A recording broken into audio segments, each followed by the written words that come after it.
what's up, Boston sports fans? Welcome to episode 49. Got a good episode on tap for you.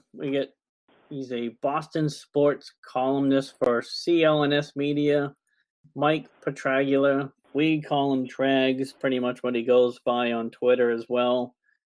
I talk a lot about the Red Sox with him, how he feels the Red Sox record is. I believe they get 63 wins. Is that a legitimate record, or is it kind of fool's gold based on the teams they've been playing? Also going to talk to him about upgrades the team might need to make before the trade deadline, how the Red Sox are going to adjust to Christian Vazquez being on the DL. Is Blake Swihart going to step up in his absence? And then Chris and I are going to touch on the Marcus Smart contract situation, how very little interest he's going to draw around the league. There's few teams rumored to be interested in him, but nothing's really happened on that front. And then we're going to touch on Robert Williams, his not so great start so far with the Celtics. Is he going to be able to adjust with playing in Boston, what he kind of needs to do going forward? And then Chris and I are going to touch a little bit on the Patriots. Tom released a little video with his son trying to play defense on him, so that was pretty funny. You got training camp coming up and a little bit more. So here we go. I'm going to go ahead and start off with Marcus Smart. Apparently he's not getting the interest that he thought he was going to get in the restricted free agent market. It kind of seems like a tough year for a lot of restricted free agents across the league. Not a ton of them are getting a ton of money. Or even getting offers, seems like in the past at least, they'd at least get a couple bites here or there, but so far nobody's offered him anything, Chris. There's a few teams reported interest, but who knows if that's the player's agent speaking or whatnot. Supposedly there's 4 teams, one of them being the Nets, another possibly the Kings, depending on which reporter or journalist you listen to. And the report just came out from NBC Sports Boston about 10 minutes ago saying Smart would now reconsider the extension offer that the Celtics made to him last October, which is supposedly greater than 3 years, $33 million. So what do you think of the whole situation, Chris? How do you think it plans out? Well, like you said, it's crazy that, he's a restricted free agent, and that goes against him this season especially. Teams have money to spend, not everyone, but the team that was supposedly in on him last night was the Kings, who we all know threw a ton at Levine and Chicago match. I mean, like you said, the report now is where that was false, so who's to really believe what's going on exactly right now? I mean, if the Kings threw an offer like that to Marcus Smart, I don't believe the Celtics would match it, do you? I mean, that's a lot of money. Oh, that's crazy. Yeah, that was almost $80 million, right, that he got offered? Yeah, it was a ton of money. That's insane. Yeah, it is. I mean, to me, this really comes down to a few things. Do you want to be in Boston and attempt to go after a title, or do you want a payday? Or do you want to take less money, so to speak, on the short-term deal with the Celtics and then hit free agency next season and then go for something? So he's in a really peculiar situation at the moment. Yeah, really. Yeah, it seems to me that Danny's kind of figured out what Marcus is worth, maybe better than what Marcus and his agents value at, and they just don't want to admit it. Well, I mean, do you really blame them? I mean, no one wants to hear you're worth X amount of dollars when you think you're worth more. I mean, even the common worker doesn't want to hear that. We're talking millions of dollars at this point. So, granted, it's apples and oranges, but the pay scale is similar if you really think about it. I mean, that's the thing with athletes. We see them making millions of dollars. Obviously, they're making more than the common worker. But how many people out there have been at a job and seen someone who they thought, they're more valuable to the company than that worker is, and that other worker is making more money than you? Oh, yeah, definitely. It happens all the time. So that's what a lot of these athletes are looking at. Yeah, you're making $10 million, but I feel I'm worth 15. Right. So, and I mean, granted, it's a ton of money, obviously. I don't know what he's really worth, to be honest with you. I mean, what type of a deal would appease you, saying, okay, that's a good deal for Marcus Smart, if you're a Celtics fan? Like 3 and 36, I'd be okay with. About $12 million a year? Yeah, 4.48, something like that. To me, I think what ultimately is going to happen, he's going to take a 1-year deal. Yeah, he might just sign that qualifying offer. And what was the qualifying offer? Something like $6 million? Yeah, a little over maybe. I don't know if he'll do that. I mean, I think they come back with it. See, the problem is where he's restricted. The Celtics hold all the cards, really. Yeah, they do. Big time. Right? I mean, he can't sit there and just demand anything. He's restricted. And they can match anything, but that's the problem. You get someone like a Philly, for example, and just wants to mess around with the Celtics, and they throw a ton of money at somebody, being Marcus Smart in this situation, it makes it that much more difficult. Where the Celtics might not want to spend that amount of money, but you have to keep them from going away from a team like Philly. Yeah, that in Indiana too kind of scares me a little.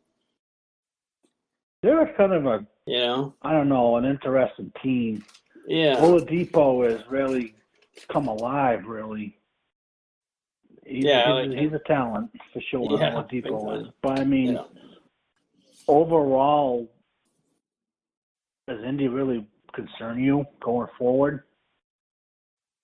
No, but, if they added somebody like Smart, even if they did like a 1-year, like $15 million deal for Smart, that could cause problems for the Celtics maybe. I mean, ultimately the Celtics would get past Indiana, but, Mark is playing with a chip on his shoulder. That's probably not a good thing to go against.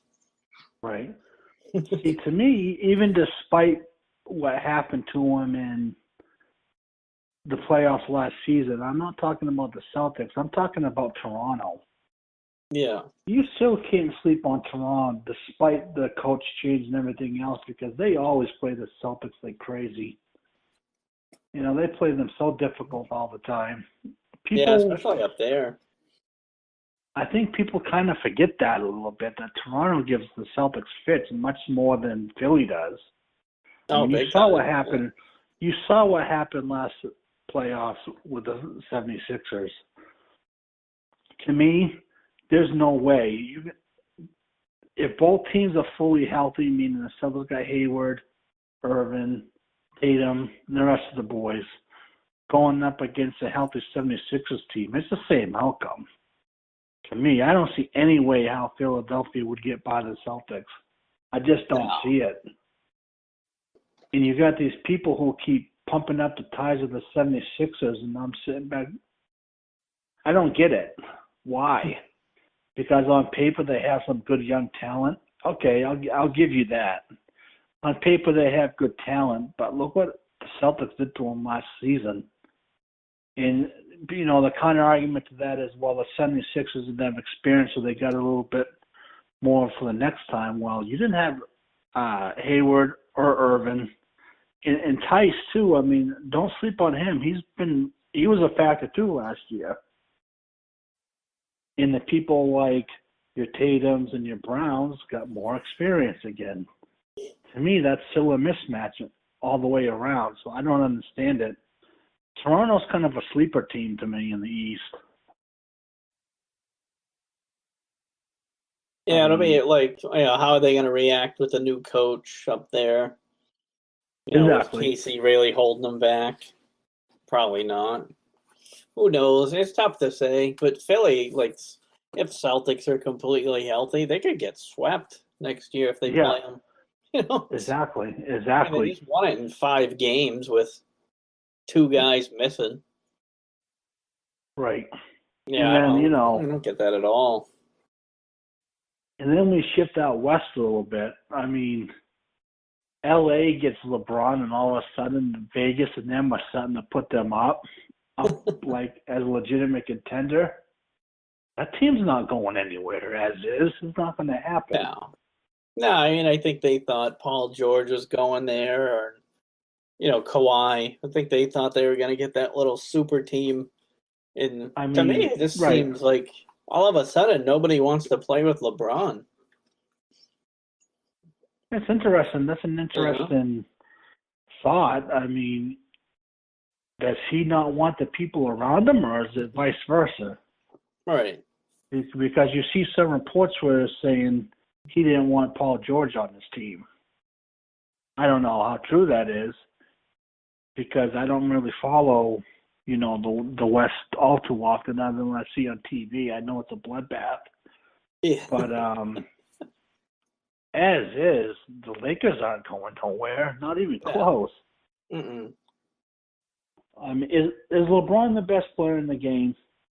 That's always a debate.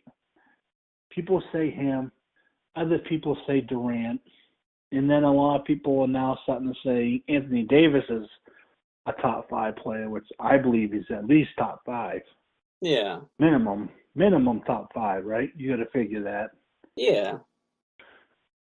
So does LeBron being the number 1 player, hypothetically speaking, he probably is overall, despite how we all get irritated with him.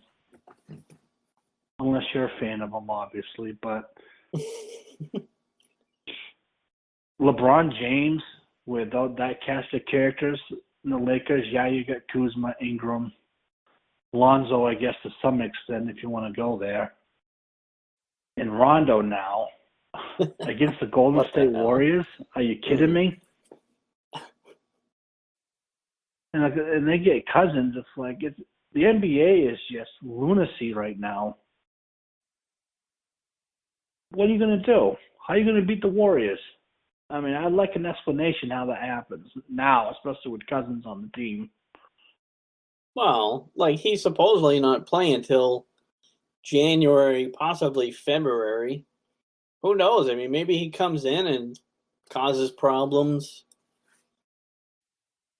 If him and what's his name, if they don't get along, Draymond Green, what if they clash, or what if he clashes with Klay Thompson or Steph Curry? It could happen. I mean, the guy's kind of had a reputation of being a dink. Well, he has, but when he causes a lot of problems. Yeah. Oh, yeah. It's probably just wishful thinking on my part, but right. I mean, he could go there. What if he's frustrated that he's not playing a lot when he comes back? Because it's only a 1-year deal, right? For $5 million. Yeah, something like that. It's basically a show me deal, basically. Yeah. And the scary thing about it is, if you really think about this, him coming back in January, February, that's perfect for them. That's like picking up a player at the trade deadline. Yeah. Of his caliber. I think he knows what he's getting himself into. But the West is super stacked. So the East, I don't know. Basketball, to me, is really taking a turn for the worse with all these super teams. Yeah, and then you got Zach Petraglia going to freaking Detroit. That's kind of like a perfect fit. Right. It's funny because you ask all the old people, all older players, like, oh, hell no, I would never play with these super teams that they got now. I don't get it. I don't understand where did things change in the NBA where we got to this point. Well, LeBron started it when he went to the Heat. You think so? What about when the Celtics got Rondo from the draft, obviously, but they traded for Garnett and Allen to match along with Pierce? That's a pretty. I mean, if we're being honest with ourselves, that's a pretty decent super team right there. Yeah, well, yeah. And that was pre-Miami. Yeah. But, I mean, I'm still going to blame LeBron, I think. Just because of the decision nonsense. That was crazy, wasn't it? That still ticks me off. The decision. It's like, yeah. I don't get it. That was like a made-for-TV movie. Oh, yeah. Basically. Taking my talents to South Beach. Shut up. Like, my God. Yeah. Oh, I love it. I don't know. Basketball is a funny sport. I mean, that too. And they got to fix the officiating.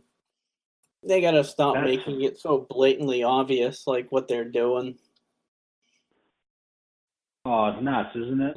Yeah, it's like let the teams play, have the best team win. None of this. Oh, we really needed to go 6 or 7 for TV money. Right. Definitely agree with that. Yeah, that stuff ticks me off. Get Scott Foster out of the league. That guy's a joke. The fix is in half the time. Oh, absolutely. Yeah, I can't stand that guy. There's a few of them. There's a few of them that that shenanigans are on their way when they're involved. And the funny thing is, the NBA, they put a blind eye to them. Oh, yeah, they flaunt it pretty much. I mean, how do you feel this commission is doing compared to Stern? Same. Just a new person. Yeah. Just kind of unilateral change, basically. Yeah. Not a fan. No? But, I mean, they all work for the owners, so just like every other sport, the commissioner does whatever the majority of the owners want. Well, yeah, that's true. I mean, in a way, they kind of have to, really. Yeah, I mean, if they don't, they won't have a job, but... Right. I mean, whose side are you going to take, really? You're going to take the player's side? You're going to take the people who pay you? Right. I wouldn't want a job as a commissioner. No, thank you. Right. It's like when our fantasy football season begins coming up. I'm not being a commissioner. Nope. I don't know who's going to do it, but I'm not. I tried getting Rich to do it, but he's not. He's holding the line on this one. He's not doing it this year, so I don't know who's going to do it. Yeah, we'll find somebody. It won't be me. I know that. I don't need that headache. No. I'll be having much more problems on my hands by the time the draft comes around. Oh, yeah. Yep. But anyways, now that rant's over, let's get into Williams, the newest rookie from the Celtics. What's going on with him? Yeah, he's definitely not shining himself in Celtics glory so far. He was late for his phone conference or whatever the heck it was. Then when he was supposed to be in Vegas, he missed that flight. So he was late for that. Now I guess he has basically a babysitter to keep him in line. And he also has a sort of a knee issue where he's been sitting out games. And apparently they knew about it when they drafted him. That's kind of one of the reasons why he dropped in the draft, because teams were worried about it. It's just, poor guy can't get out of his own way. Well, now what exactly is wrong with him? Is it like an artery issue that's going on with him, or is it just the knee tendonitis that they were talking about? Yeah, the tendon on the back of your knee. Yeah. That's like sore. Jesus. Yeah, and when it gets tight or whatever, he can get cramps and stuff from it. they're hoping to avoid surgery right now. They're not going to do it, but eventually it could happen, type of thing. Is this a situation with him that you think's going to end up basically being a complete bust, I mean, I don't want to sit there and say it's going to happen for sure, but his start right now is like, Jesus. You can't get out of your own way at the moment. Right. No, I mean, I don't think he's going to be a bust. I don't know. Because he was decent in college. He looked pretty good in the tournament this last year. So I wouldn't say he's going to be a bust. It's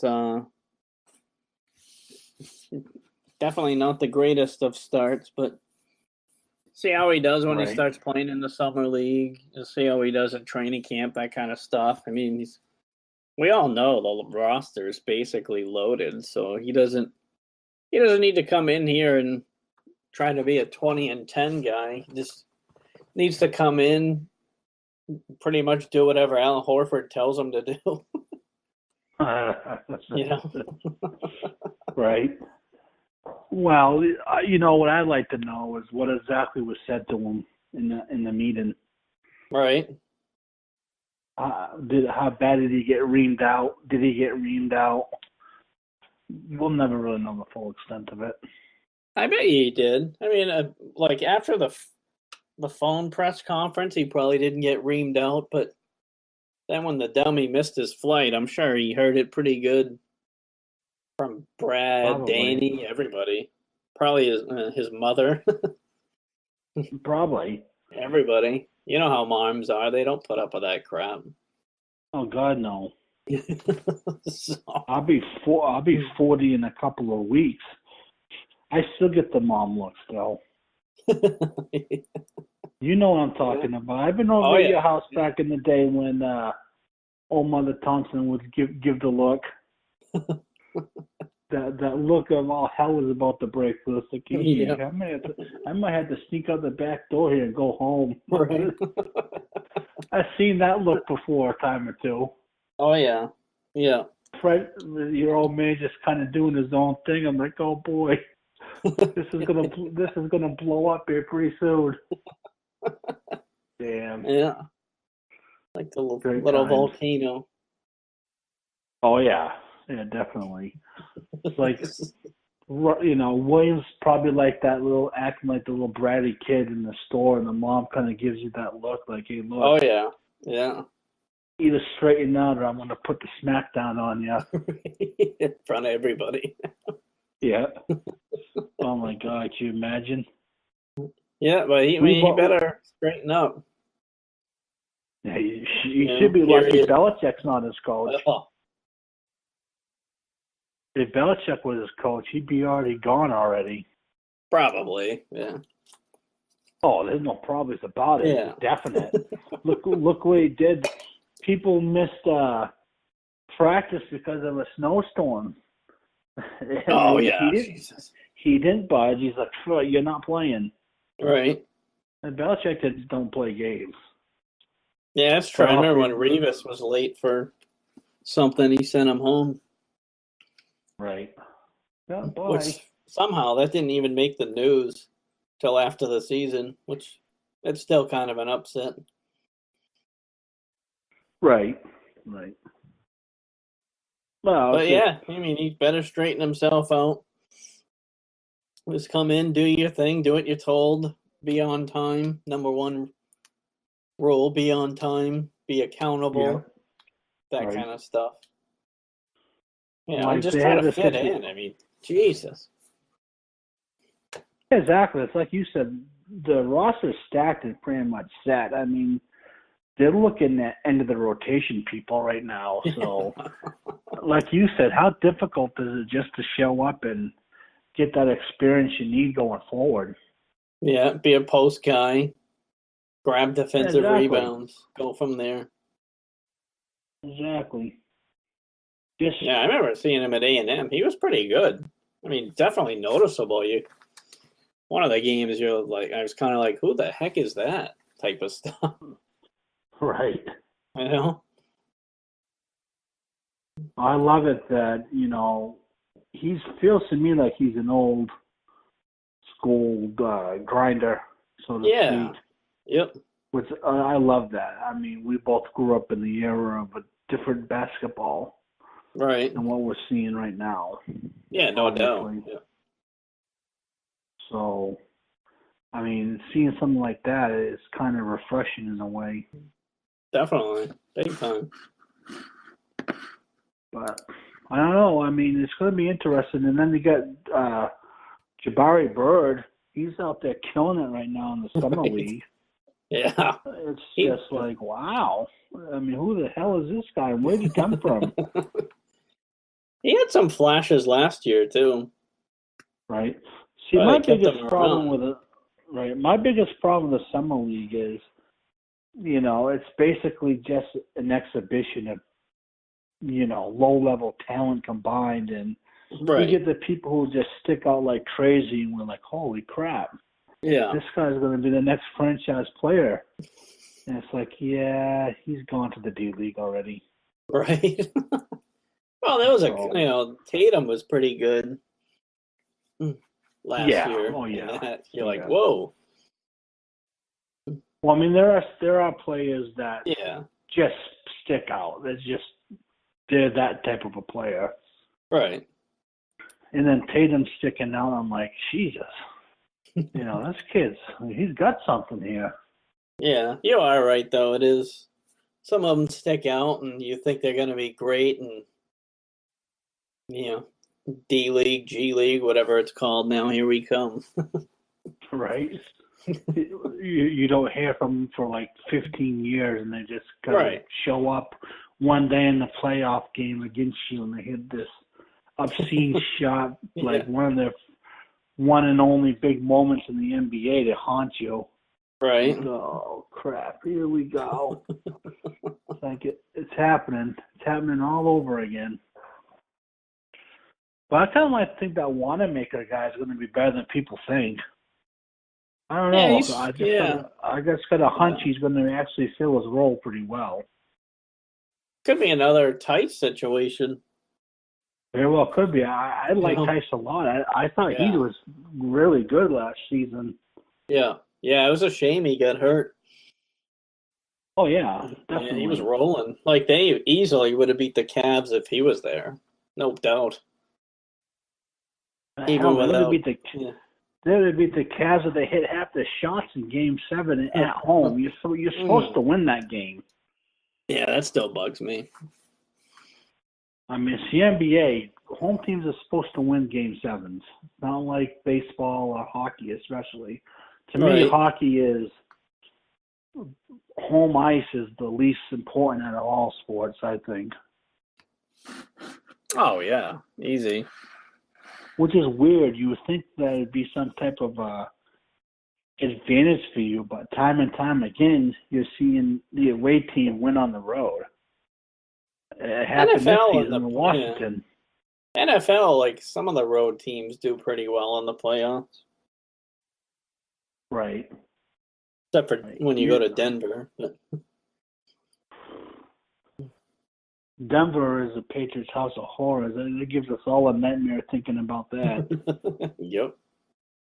Jesus. And the one team, no matter what, you never want to see come against the Patriots in New England is Baltimore. Right. Yeah. I don't know about you, but I would be scared to death to play Baltimore in the playoffs. That hasn't happened yet. Oh, yeah. Yeah. Recently, like, this year or next year, yeah, I wouldn't. I mean, it's tough to totally not say. now, but Yeah. back when they gave us fits all the time, Oh. I am so thankful we didn't play them down there. Yeah, it is a little shocking that it never worked out. Like, every time they had a chance to, get home field against us, they couldn't do it. I hate sitting back and thinking about the what ifs when it comes to the Patriots. Yep. I know a little bit all over the place. We went from basketball right into this whole football talk, but I mean, Jesus. Oh, did you see- Realistically speaking, yeah. how many titles should they realistically have won? Brady realistically should be undefeated in the Super Bowls. prove me wrong.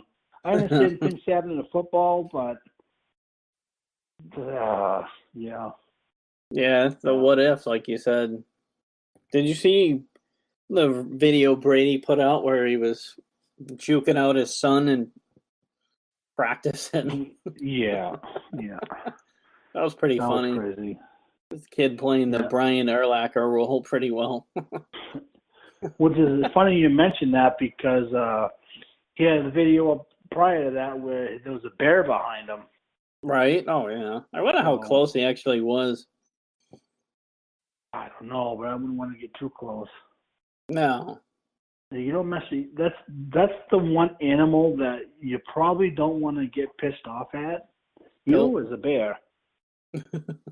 I mean, it's like on The Office. I don't know if you ever watched that with Dwight Schrute. Yeah. He's always talking about bears and beats and Battlestar Galactica. Crazy.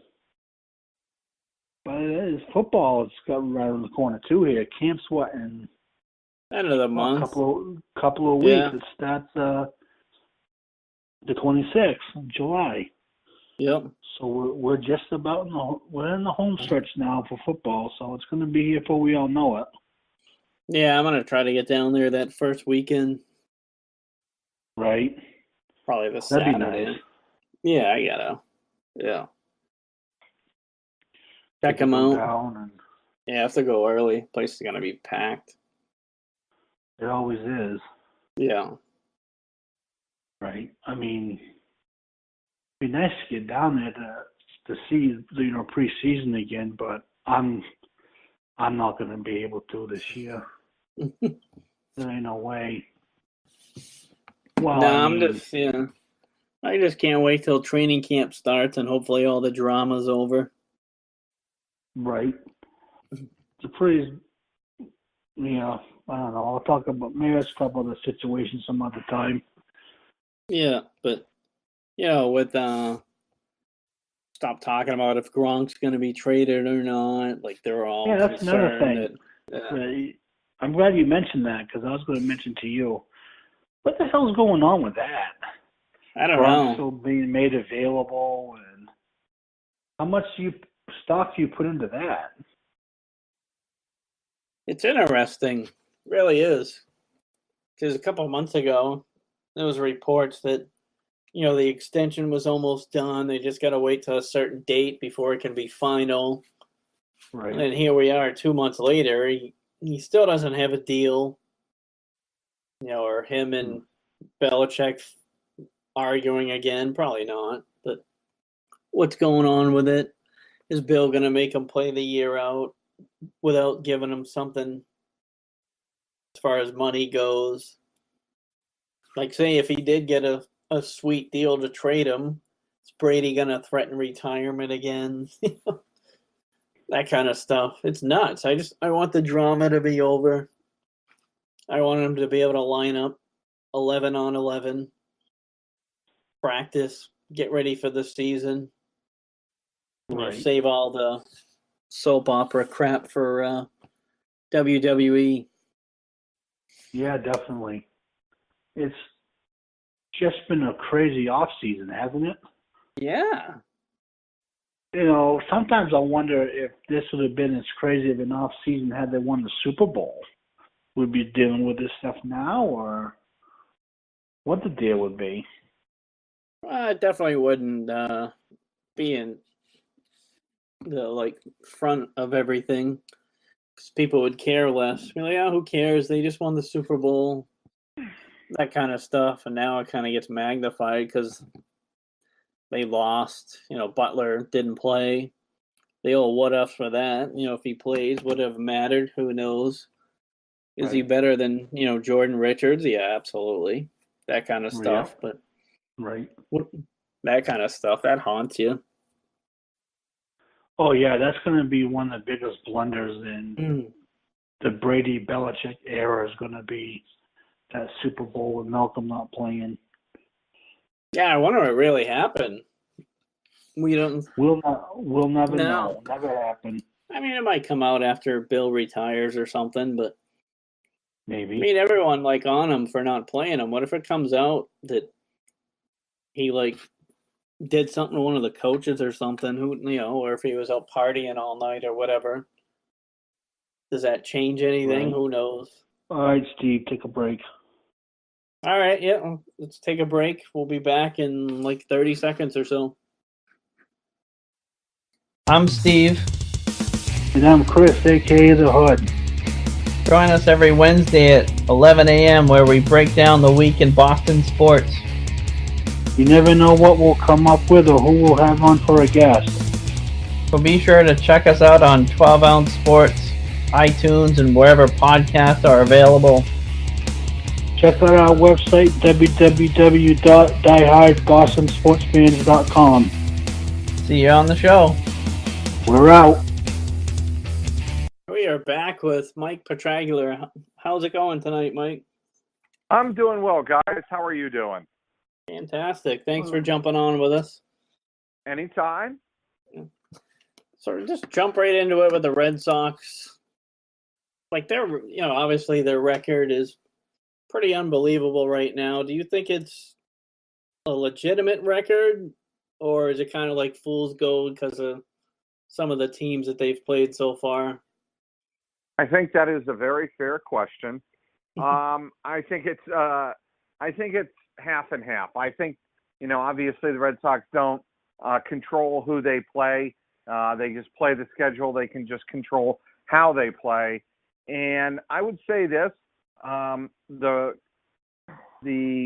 upswing in the Red Sox dominance of the American League and their latest run, 7 games win streak through Monday night, has coincided with the top of their order getting red hot again. And Alex Cora mentioned this after Monday night's 5-0 win, that when you get Benintendi, Betts, and JD Martinez going, it's going to be a lot of fun for him to manage. That was his that was his terminology after Monday night's game. And you can tell that when those guys hit, it really takes the pressure off the rest of the lineup, which it's been well documented. The bottom third of their order for a good part of the season has struggled to really produce. But when the top of the order is doing as well as they're doing, and you've got 2 MVP candidates at the top of the lineup in Mookie Betts and JD Martinez, it just takes the pressure off everybody else. And it's very similar to, what David Ortiz and Manny Ramirez did in the mid-2000s when the Red Sox won World Series in 04 and 07. Yeah, definitely. Speaking about Cora, we're almost at the All-Star break here. What's impressed you so far in his first managerial position in the first half? What's been... Yeah, go ahead. Yeah, I would say very laissez-faire, but, he's got his hands and his on the pulse of the clubhouse, which is really, I think, what the Red Sox wanted.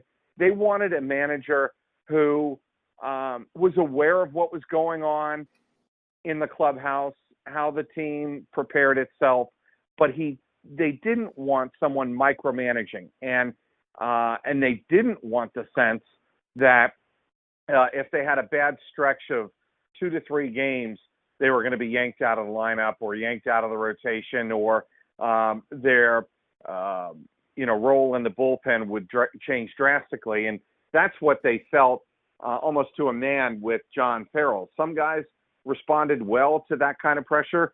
Others did not. And, I think that's the kind of thing that I've noticed has changed the most in the way the Red Sox have been managed this year. And one of the big reasons why I think the Red Sox have responded and are playing looser and freer, I would say. Last 2 teams have won 93 games, right? So they haven't been, super underperforming, but you could tell that there was a tension, that the players weren't always enjoying coming to the ballpark.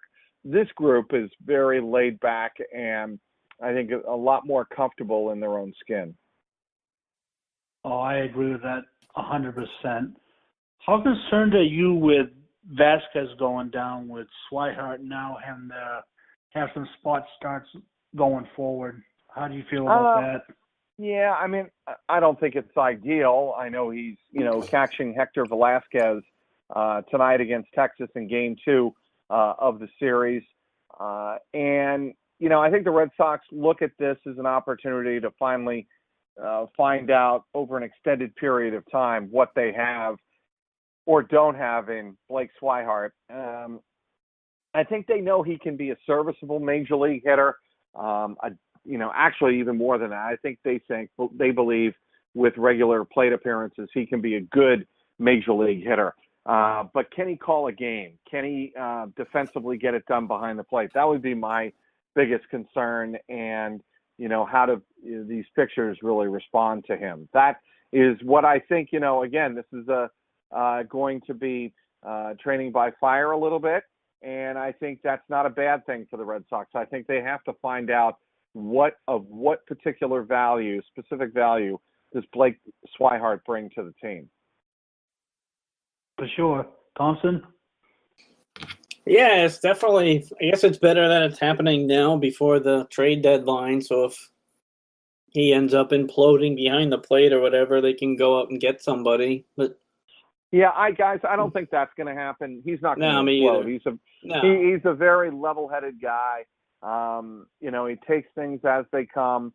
Remember a couple weeks ago I was covering a game and, Swihart, I think it was after an Eduardo Rodriguez start. And, he just was very calm, cool, and collected about the kind of game he called. It was a game that Erod won. And, he deferred most of the credit, almost all of the credit, to Rodriguez that night. And that moment kind of stuck with me in terms of what kind of personality Blake Swihart is and why I think, there's such potential for him to get the job done. And just, what you're looking for from Blake Swihart in these next 6 to 8 weeks while Vazquez is recovering from his right pinky surgery is somebody just to hold the fort as a reserve to Sandy Leon. And what you really hope doesn't happen is Sandy Leon gets nicked up.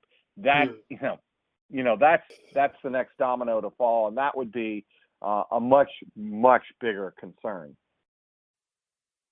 Right. Yeah, I'm glad that he's finally getting a chance to, prove what he can and can't do. It's last couple of years, at least, it doesn't really seem like he's been given a chance.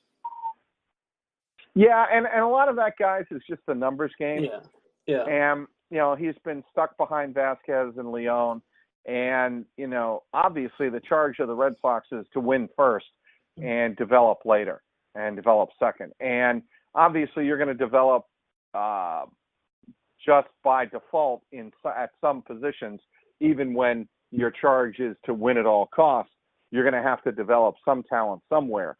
But with Swihart, he's just been stuck in a situation behind two guys that, have pretty much established themselves as major league ready catchers. I think, guys, when you're talking about trades coming up to the July 31st deadline, the Red Sox have to do something to deepen their bullpen. I mean, I think that is pretty apparent to everybody who's watching the Red Sox that they need depth in the 7th and 8th innings. And, Joe Kelly is still a little bit too inconsistent for a lot of people's tastes.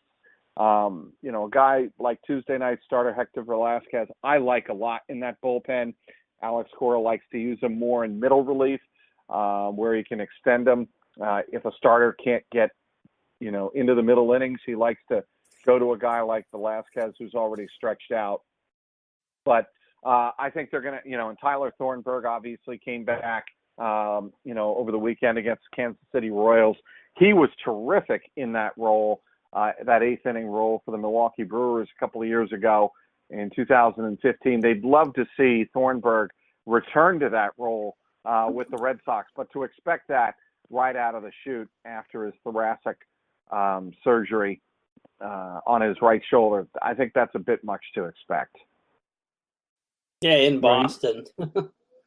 Right, exactly. Where, again, the expectation is not just to make the playoffs, it's to position a team that's ready to get to the World Series and win the World Series. And you'd like to have as few question marks as possible and leave it all up to execution as opposed to anything else when you get deep into the postseason. You wrote an article, was it yesterday? Yeah, yesterday. The 2018 Red Sox and those long lost footsteps in 1978 on CLNS Media Network. I recommend everyone to go read that. It's really well done. I had a few questions about that. Are you more concerned with David Price or Dustin Pedroia at this point in time going forward? David Price. I think they have enough bats, and I believe in Eduardo Nunez enough that he can, fill the stopgap if Dustin Pedroia doesn't even return in 2018. David Price, I'd be concerned about on a number of different levels. First of all, he's just got to be more consistent. His ERA is back up near 4.5. I think it's at 4.44. He goes through these spells where he just gets rocked. And if you go back to early, I know I mentioned his last 4 starts and his 9 home runs and his 7.55 ERA. But if you go back, I think it was in mid to late April, he had a similar stretch where in 4 starts he gave up 8, 7, 4, and 3 runs in that run of 4 starts. And you just wonder if David Price is going to figure it out as a starter and be able to execute when his name is called as perhaps the second starter when you go up against perhaps the Cleveland Indians in a 5-game series. And I'm guessing right now that the Red Sox are not seriously considering moving him to the bullpen as a bullpen option come playoff time, but I wouldn't also rule it out either. And if Eduardo Rodriguez continues to show you over the next 2 months that he is a legit number 3 starter, it's not out of the realm of possibility that you go Chris Sale, Rick Porcello, and Eduardo Rodriguez, and understand that David Price has, a $31 million option next year. He has $127 million left on his the 4 remaining years on his contract. And the Red Sox could very easily play hardball with him and make David Price ask the question, do I really want to come back to Boston? There are so many ways this story could unfold in the next 2 months. It's pretty fascinating. And how David Price handles all of that or doesn't handle it, how he puts it in the rearview mirror and, keeps it out of his stream of consciousness when he takes the hill every 5 days, is going to be really, really interesting to watch. Right. Well, all we're really looking for from Price is some form of consistency going forward. He's always all over the place. I think he really psyched himself out against the Yankees. I swear they're in his head. I don't know if it's just in my own mind or not. I can't figure that one out. Well, that's the $1 million, the $31 million question that everybody wants to know is if the Red Sox play the Yankees in the postseason, what's David Price's role going to be and where's his head going to be at? And can you depend on him? I mean, when you ask a manager, when you put a starting pitcher on the mound, all you're looking for as a manager is reliability. Yeah, I'm going to rely on this guy, that this guy will be prepared and give it his best. If he gets beat, he gets beat. But you don't want to put a pitcher out there who has doubt in his mind about the opponent he's pitching against when the opponent is already formidable to begin with. Definitely. Thompson? Yeah, I was going to ask you about the whole putting him in the bullpen for the playoffs, because really that's the only place he's had success in the playoffs is from the bullpen. So look, I definitely think it warrants consideration. Obviously, Red Sox fans remember 2008, and I get it. That's a lifetime ago. But last year, take a look at his numbers. He was almost single-handedly the reason that the Red Sox were able to upset the Houston Astros. He was phenomenal against the Astros. And, I believe he gave up a run in game 2, but he was put in a really difficult situation for any pitcher early in that game, in game number 2. But if you look at his numbers and how he pitched, he was really nails. And he's a weapon. And you have so many teams that are looking to add weapons to their bullpen. At the trade deadline, obviously the Yankees are looking to do it. The Astros and Indians could both bolster, use an additional arm or two in their bullpen. And, with the Red Sox, arguably, they got one of those weapons right in their own rotation. And I don't think Dave Dombrowski would hesitate if he feels that David Price's best value to the team is going to the bullpen and pitching 3 times in a 5-game series. He'd do it. Absolutely. Yeah, what a shot in the arm for the bullpen that could be. Yeah, it could be, but hypothetically. But what are you going to get out of him? You never know. That's the problem. Well, I got one last question, and then I'll be all set for the night. How surprised are you by Mitch Moreland this year? That's a great question. Pleasantly surprised, I got to tell you. And, I remember, in the office where I work, talking with a couple of people who are pretty well connected with the Red Sox, and they were blown away when Mitch Moreland signed his 2-year deal, and the Red Sox signed him to a 2-year extension. And I was like, no, I like Moreland. He is a reliable corner power producer, and he's a great teammate, loves playing in Boston, and, he's very, very steady. And behind guys like Betts and Martinez and even Xander Bogaerts, to have a guy you can rely on like Mitch Moreland, who won't get his nose bent out of shape when you bring in someone like Steve Pearce to hit, left-handed pitching. What Mitch Moreland's been able to do has been really a huge part of the Red Sox success so far this year, and I don't think it gets enough attention, and it's why he's going to the All-Star game. Yeah, that's what I was going to say. It's kind of gone on the radar. That signing by Dombrowski for Moreland over the offseason was huge. I mean, I did a side-by-side in our group of him and Eric Hosmer's numbers, and they're almost identical. And Moreland's having a better season than Hosmer is right now. So I love the sign. I thought it was fantastic. Well, I also wrote in that column, guys, that if you take a look at what Dombrowski's done and the way he's built this team, he deserves a lot of credit for this particular season. First of all, going with Blake Swihart over Devin Marrero, they wouldn't be in the advantageous position they're in now with regard to catching depth if they had kept Marrero and traded away Swihart. Getting rid of Hanley Ramirez, that really opened up some more opportunities for Mitch Moreland, and I think, and obviously saved them $22 million in a vesting option for 2019. But when you take a look at all of the moves put together, and signing a guy like Mitch Moreland, going out and being patient with Tyler Thornburg, who obviously he acquired last year, he has put together a very versatile and very deep roster, and obviously he's got a $235 million payroll to work with, and so that helps.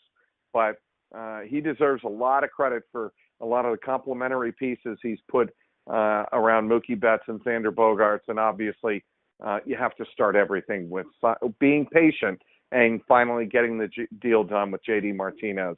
Dave Dombrowski right now, he's the leader in the clubhouse for AL Executive of the Year, no question. Awesome. Everyone definitely check out that article on CLNS Media by Mike. Well done. You got anything else, Thompson? No, I'm good. Just before you let you go, where can everyone find you? All right, you can follow me on Twitter, as usual, at Trags, Trags, and follow my stuff on CLNSmedia.com. Patriots will be starting up in a couple of weeks. I'll be down there, obviously providing, pretty much wall-to-wall coverage of the Patriots as they get ready for the 2018 season. I'm also covering the Celtics. I don't expect them making a big move, but with Danny Ainge, you never know. And then I will be filling in the gaps with Red Sox coverage up and through the MLB playoffs. Fantastic. Beautiful. Well, have a good night, Trags. Thanks for joining us. Yeah, definitely. Guys, Thanks for coming on. I will be following you all on Facebook, and thanks for having me. You're welcome. Have a good night.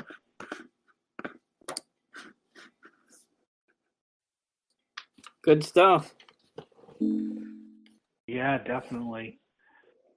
That article was really well done. If you haven't had a chance to read it, I suggest you read it.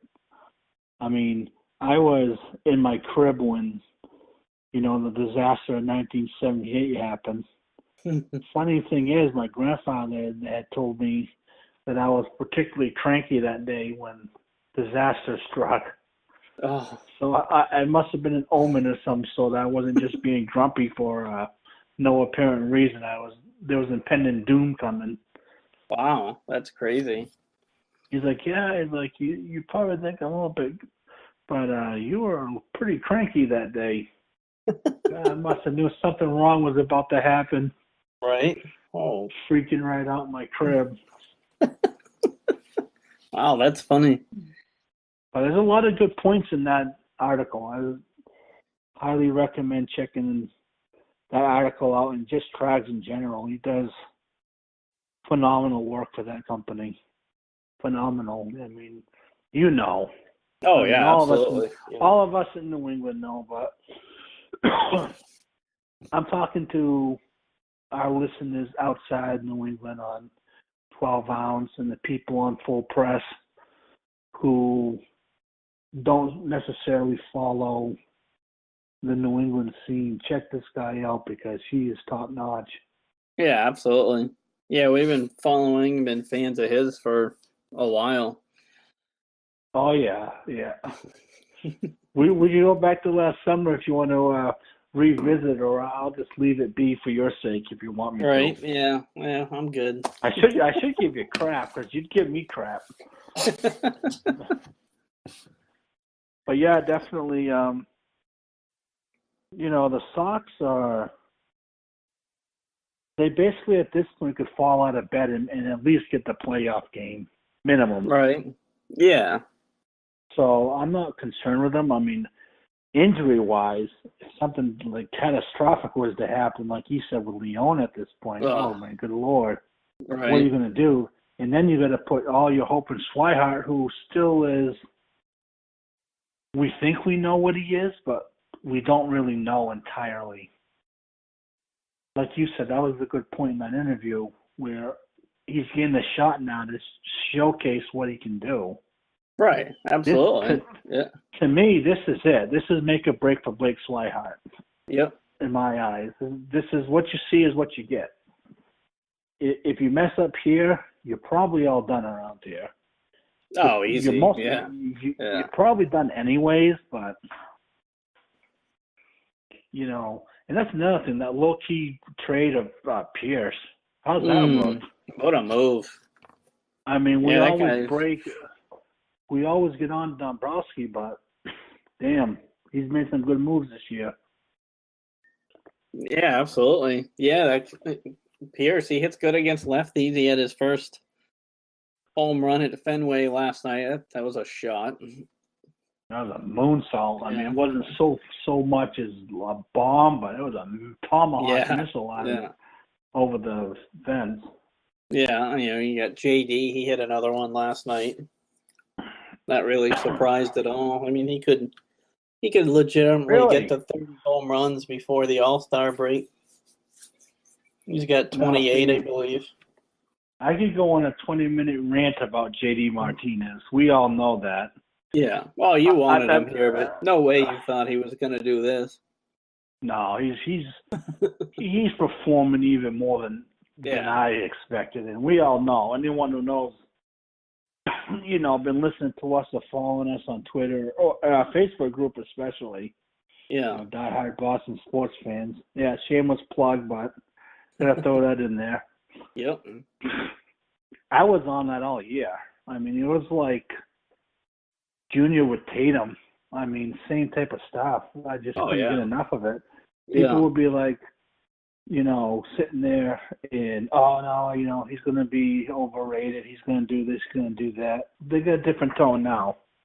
And that's okay. I get it. I didn't expect him to be this crazy right now. This is just next level stuff right now. I mean, he's putting up Ramirez numbers right now. Oh, yeah. It's especially his first year here. It's pretty incredible. And the only thing I wonder, and I hope doesn't happen, is if he tails off wicked in the second half. Is it going to be all for naught? Right. Because now we got this huge expectations of what JD Martinez is doing on this team. It's going to be really difficult to match that in the second half of the season. It's just, he's just gone off the friggin' rails. It's crazy what he's putting up for numbers. If you try getting the fastball inside on him, forget it. Just don't even bother. Because it's either going to go 450 feet or he's going to crank a double. Right. Oh, yeah. Either way, it's not going to end well. Right, but like I kept harping to people, I mean, he's such a student of hitting where even if he hits a home run that's 430, he's writing notes down. He's always involved in the game. He's a student of it. Oh, no doubt. Same with Manny. People always think Manny was this lovable idiot, goofy. Yeah, he was, but Manny Ramirez was another one who was a complete student of batting. Oh, yeah. Same one of my exact favorites. setup. Same exact thing. Taking notes down. Yeah, I kept video. telling people, look, don't be surprised that he's not going to hit quite a few homers to right field, because that's really his power alley, is out and right. Yeah. When JD Martinez is sitting balls out into right field, primarily in the gap, he's locked in.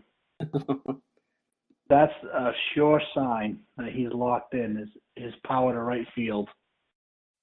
Locked and loaded. I mean, you got to have it. I mean, him and Betts, what more can you ask for a first half? Oh, jeez.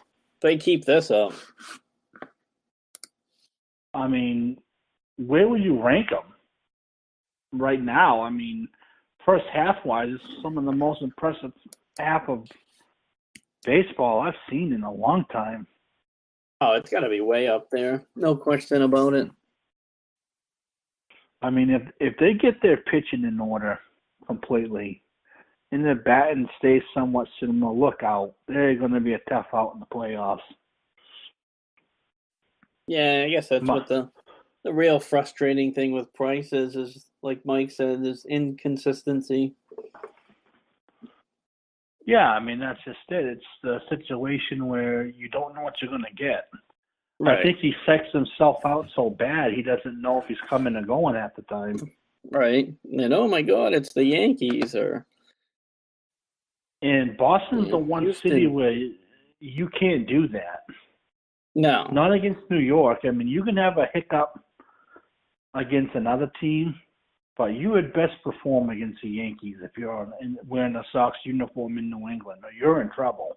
Right. They'll get on you yeah. in the streets. It's not like, Miami or Tampa where they don't care half the time. 90% of the time their stadiums are empty. They'll get on you in the streets in Boston. Don't have to even be Boston. No. Pick any town in New England, and they're going to get on you if you're not doing what you're supposed to be doing. Oh, no doubt about it. I mean, that's the one thing that people outside of New England, they probably understand, but they don't live it, so they're not really getting that sense of passion that goes with being a fan of these teams. And to me, I mean, the Patriots are probably still number one, but at the heart of the matter, New England still bleeds Red Sox red. Yeah. We're learned from little kids that that's just the nature of the game. I mean, I learned little. I was probably like 2, 3, 4 years old. I know I was already getting brought up to me when I was just a little kid. Yeah. I'm sure the same with you too. Oh, easy. Yeah. It's like, you know, it's not something that we choose. Being a New England fan isn't something that is a choice. You're born into it. Yeah. I mean, I'm kind of trying to be somewhat serious for once in the blue moon, but we're born into this. This is our life. This is just something that we didn't just fall out of bed and one day we're a fan.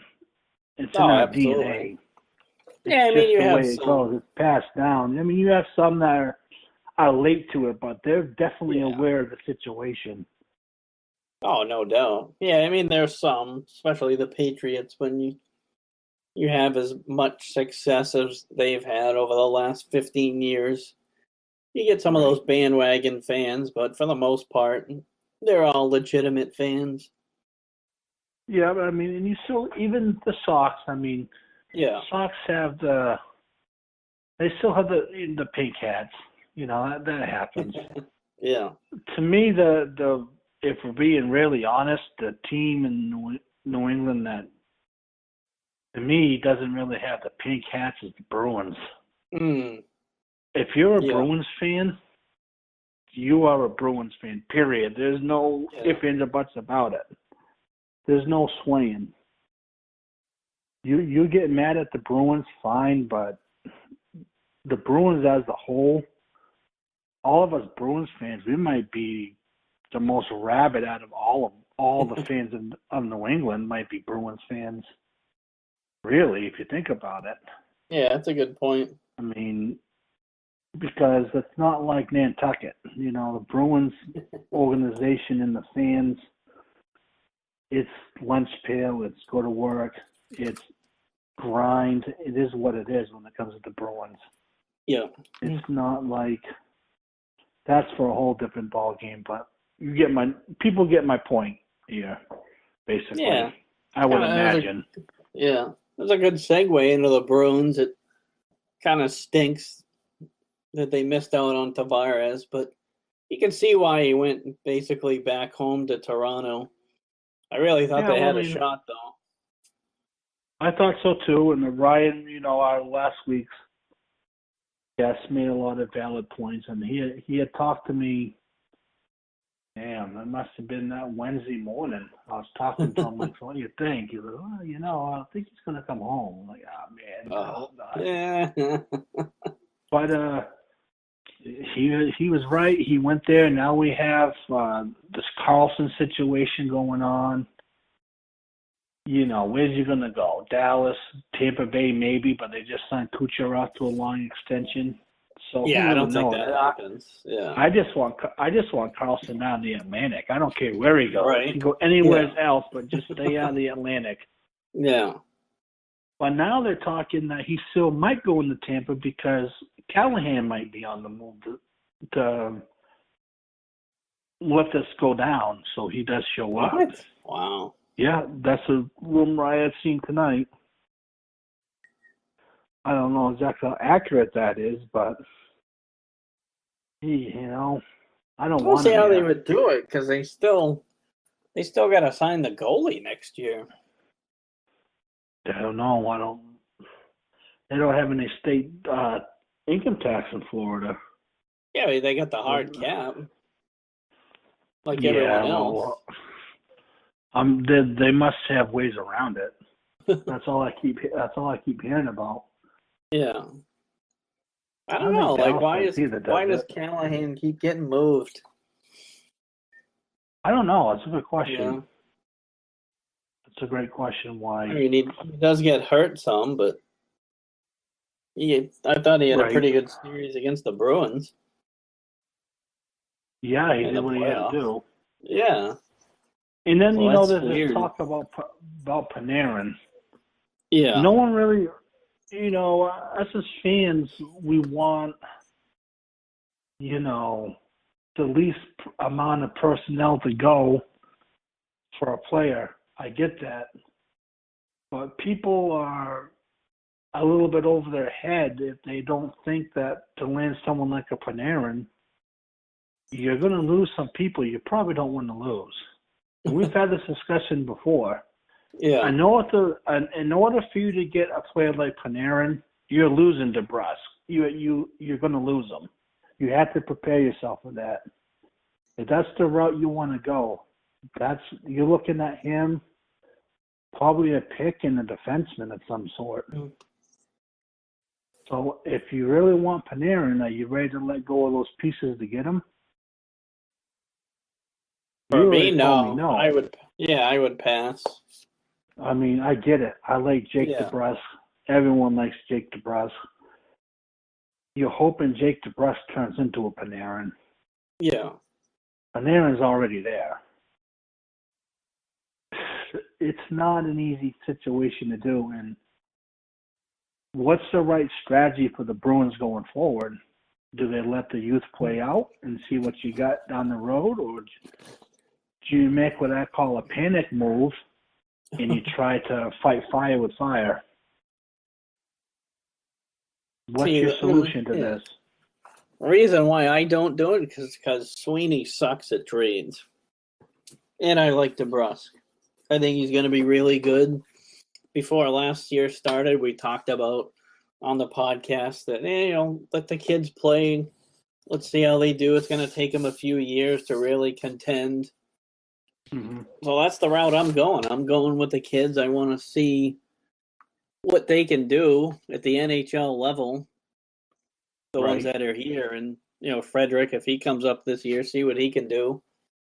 Those kind of guys. And, go from there. Don't, like you just said, don't make a panic move.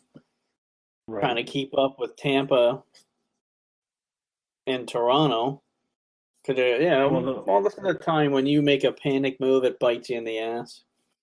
Yeah, true. I'm just not doing it. What you really need to do is make sure you have the money to take care of your players going forward. Yeah, I mean, they got to take care of McAvoy coming up. Right.